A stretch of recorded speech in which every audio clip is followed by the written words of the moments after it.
Boom. And here we are. Whoops. Let me start here. There we go.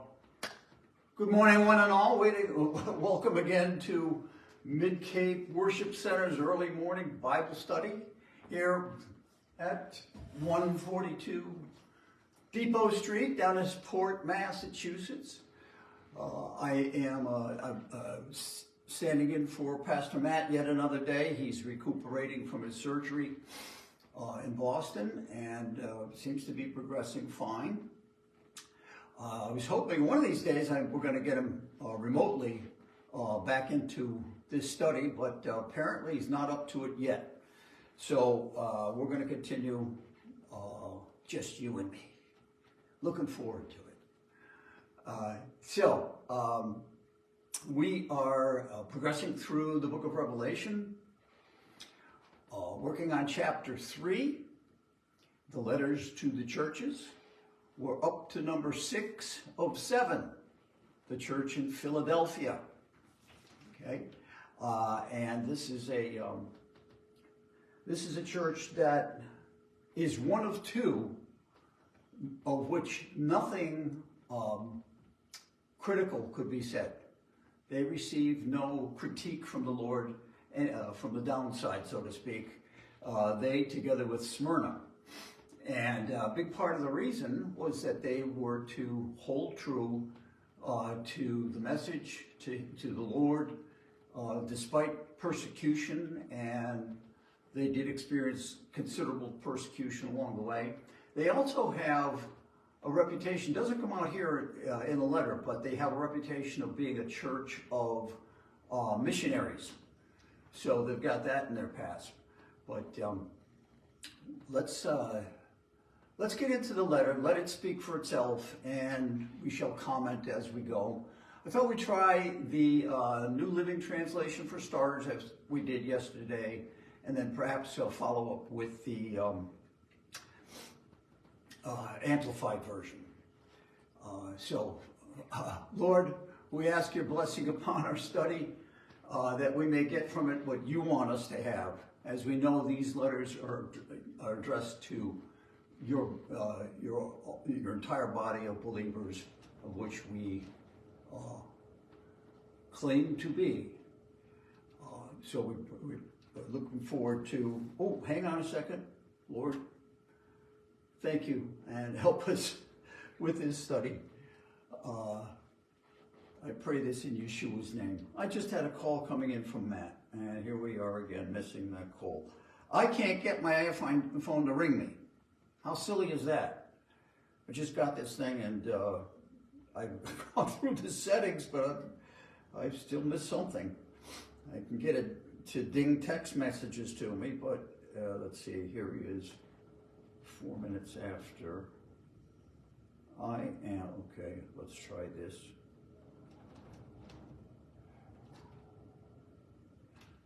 Okay. I'm sure everybody wants to hear this anyway, so better than listening to me the whole time, right? Here we go.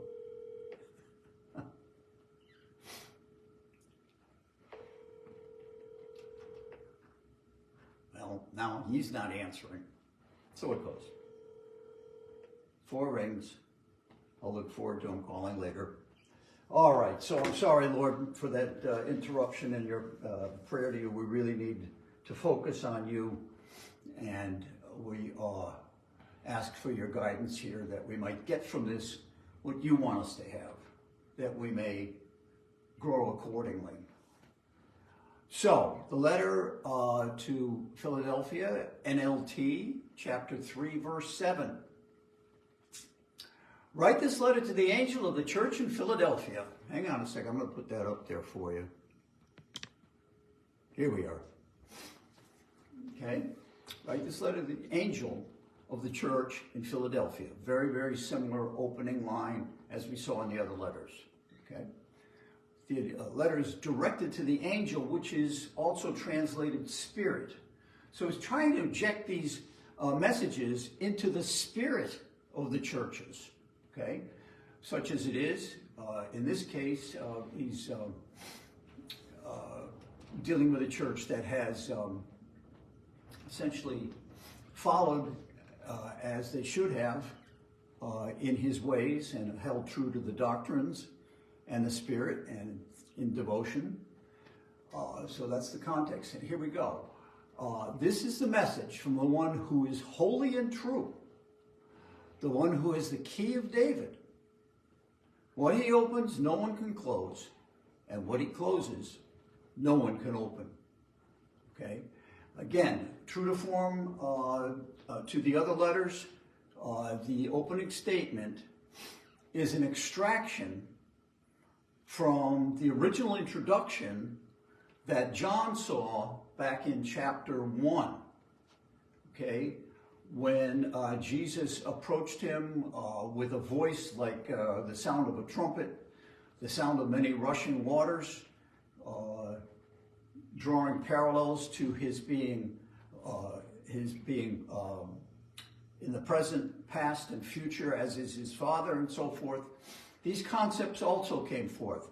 His holiness, that he's faithful and true. Okay? Also that he is a descendant of David. He's the one who has the key of David. This speaks primarily to his lineage, the fact that he is of the bloodline of David, and he's also from both his parents a descendant, not incestuous, but both are of, according to the law of Moses, one a genetic line, the other from the Mosaic line. Both parents are considered of the house of David, and he is so a descendant, a true descendant of David. You speak of David, the son of David. That's an idiom for Messiah. So that's how the Jews would hear this. And the thing about his messiahship, of course, if we back up a line, the message is from the one who is holy and true. Two very important descriptors here: his holiness and his truthfulness. Okay, the holiness is an aspect that we need to consider. I think we need to draw on some synonyms here to get some depth of meaning here. What do you think of when you hear the word holy as it is associated with the Lord? For me, I think the first synonym that jumps to mind is purity. Pure, unadulterated, nothing corruptive in his character, his spirit. Nothing about him is out of place or in any fallen state, shall we say. Yes, he took on human form, born of a virgin, but nonetheless, he's the one that remained sinless through his life. And as far as the truthfulness goes, recall that in the Gospels, Jesus said, I am the way, the truth, and the life. So as the truth, what comes to mind there? For me, I believe that's a statement of saying that he is the personification of truth, which is really, I find that one of the most intriguing concepts as descriptors of the Lord, that he is a person, the personification. In other words, you can look to him in any way that you choose and see truth. Consider his who he is as a personality. All the things he says, of course, are reliable and accurate. Okay, truth and accuracy, I think, go closely together. That there's nothing wayward in any of his aspects. The way he walked, the things he said, it's something that is totally reliable there. Truth is certainly a reliability issue. It's a credibility issue, and this is certainly a very, very important aspect to having proper relationship, a true fruitful and blessed relationship, truth is absolutely required. And that's true among us as well. So this is the context that the Lord wants to put forth out of the, again, extracted from the introduction that he gave when he first encountered John back in chapter 1. It's important because from this context, he's then going to deliver his message, and it's to be understood within this framework that we just laid out here. Okay, the verse that says at the end of 7, what he opens, no one can close, and what he closes, no one can open. This, I think, is just to say he's all-powerful. He has the ability to open situations, open opportunities, reveal things that are out of place, and he has the ability to shut things down, so to have things advance and forward or close them down. All that power remains with him, okay? The Almighty. Moving on to verse 8. Okay? Now, these are the first words from the Lord, in quotes, according to the NLT translators. I know all the things you do, and I have opened a door for you that no one can close. Okay? So this is a passageway kind of statement that I believe connects him with this church.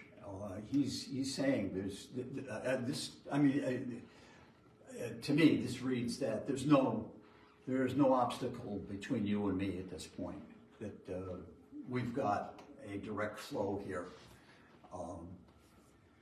To move on, you have little strength as a church, yet you obeyed my word and did not deny me. This is a reflection on the church's fidelity. I believe is a good adjective to sum this up.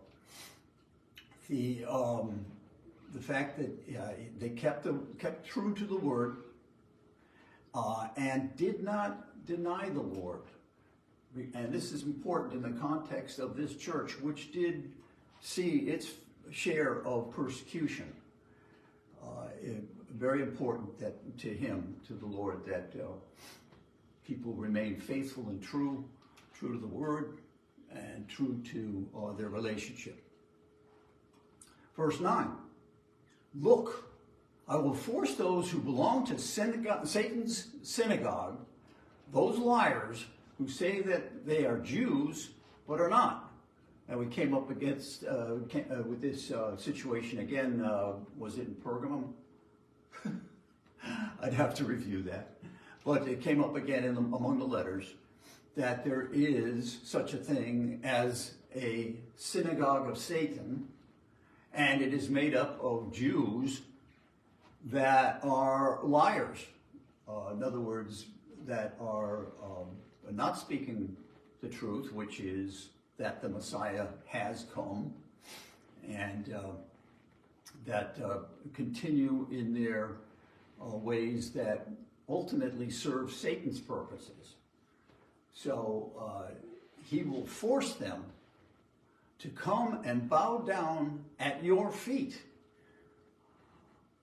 Now, there's a statement that might be somewhat controversial, to say the least. We should be, we're really instructed in many cases, in many ways, not to be worshiping anyone but the Lord. But nonetheless, in this context, I imagine that the Lord is among them, and that together with this church and the Lord there, then this is an appropriate bow. He wouldn't have it done in any way that was out of hand. So, But this is what he's saying. He's going to make the members of this synagogue of Satan realize who he is, who they are, and as it says here in the final sentence of verse 9, they will acknowledge that you are the ones I love. By that time, they will be aware of his messiahship and how important this love for his church is. Moving on to verse 10. Let me just scroll this up here. Okay. Because you obeyed my command to persevere.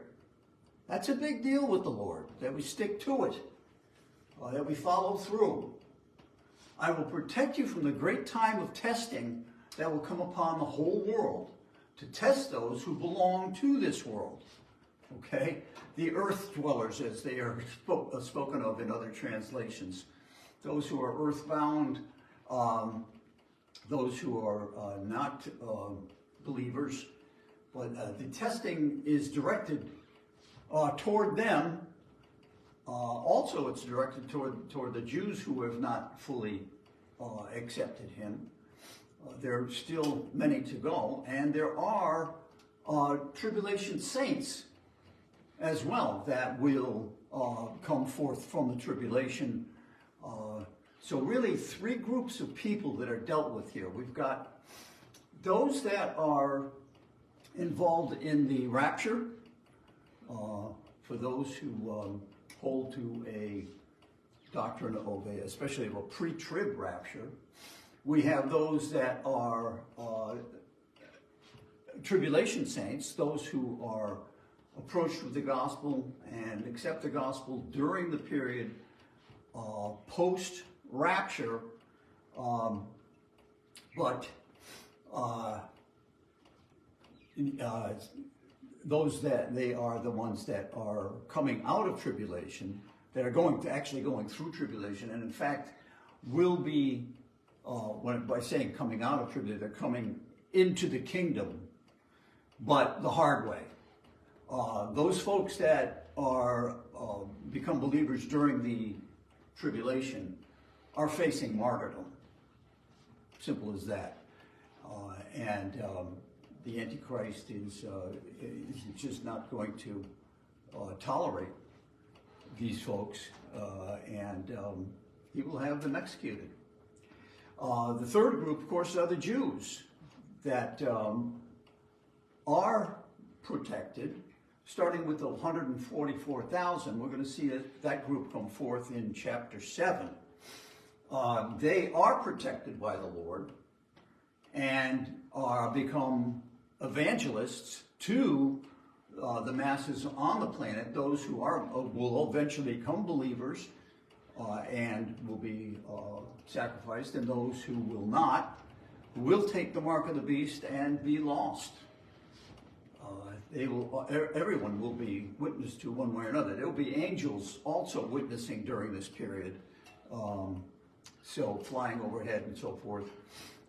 We have the two witnesses in chapter 11, I believe. So there's going to be plenty of witnessing going on, and I mean, this will be a period of transition in so many ways. This great tribulation period, that awful lot going on, and it's important that we keep our bearings through all of this.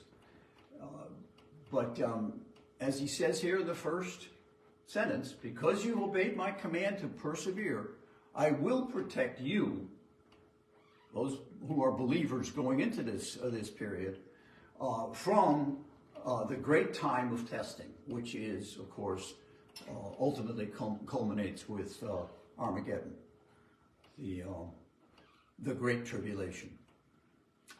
That will come upon the whole world to test those who belong to this world. Okay? So it's focused on them, but everybody will be involved one way or another. Okay? Anybody that's around at the time. Verse 11, I am coming soon. Hold on to what you have, so that no one will take away your crown. Interesting. For someone to be able to take away your crown implies that you already have it.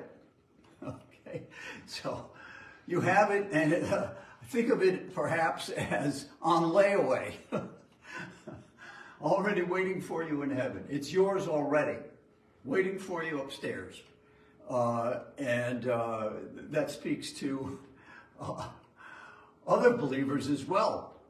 Could it be that we have already earned certain crowns? Consider the crowns that we talked about, and we will talk about them again. But that's an interesting concept. In order for somebody to take it away, you have to already have it.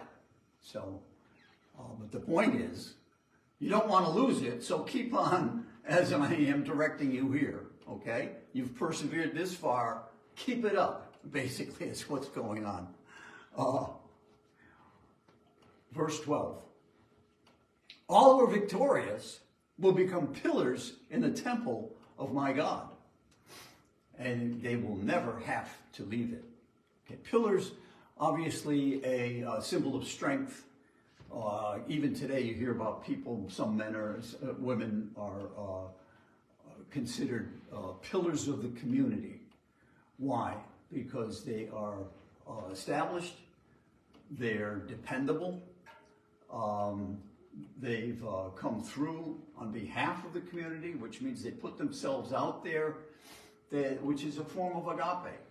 Okay, so to become a pillar is to be a forthright, stalwart member, in this case, of the temple itself.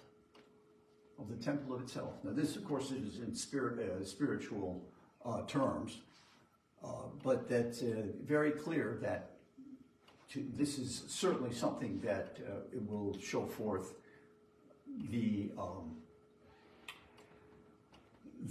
nature of your walk and how well you have ultimately performed. And they will not only be made members of the temple. Again, remember, we are living stones, and pillars in that day were, of course, stone, very specialized stone. Nonetheless, they are stones, and they will never have to leave it. Now, that's interesting too, because this area apparently was very prone to earthquakes. And there was some doozies, apparently, that rocked all of the cities among the churches there. And the aftershocks went on for years, apparently. And lots of pillars fell during that time. So this reference to the pillars never having to leave, in a sense, I think reflects on that. But the point is, once in that position, you'll be in it. You'll stay there. That I think is what he's trying to get across here. To continue, and I will write on them the name of my God, and they will be citizens in the city of my God, which is the New Jerusalem that comes down from heaven from my God. Okay, so writing on them the name. Okay, now this, of course, contrasts sharply with the mark of the beast. The mark of the beast, as we know, we'll deal with it, of course, in chapter 13 coming up. Is a significance of the Antichrist to say, people who carry this mark are mine. Okay, they have given themselves over to me, and as such, this is a type of idolatry and blasphemy that makes them ineligible for salvation once that pledge has been made. And we'll talk in detail. This is a very controversial area. People have concerns about this that hopefully we can help you deal with. But then the point here is that if you're named by Jesus, by the God you serve, which is Him and His Father, then there's no place for any other name on you, really, and no other claim can be made of you. So that's, I think that's the thrust of what's coming across here. And finally, end of verse 12, and I will also write on them my new name, okay? He is in transition with the rest of us, right? He is accomplished in rendering salvation for us, and he sits at the right hand of God. Of course, he's a number of things that he's involved in doing here, but for him too, this is a period of waiting and transition, and ultimately, of course, he will be the king on the throne during the millennium. So this new name, we don't really have much of a hint as to what it might be, but it could be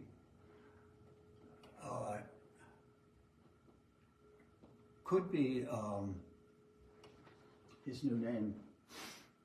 It could be reflective of his kingship in the millennium. We shall see. Time will tell. The point is, it's up to us to continue in our role and to continue to persevere. Let's go on to 13, the closing verse that we see in all the letters. Sometimes it appears at the very end as it does here, and sometimes a little earlier than the very end. But anyone with ears to hear must listen to the Spirit and understand what he is saying to the churches. Important that we realize, again, this is always in conclusion. Yes, this letter is directed to the church in Philadelphia in particular, but there are aspects here that are important to believers everywhere. And if you've got an ear to hear this letter's for you.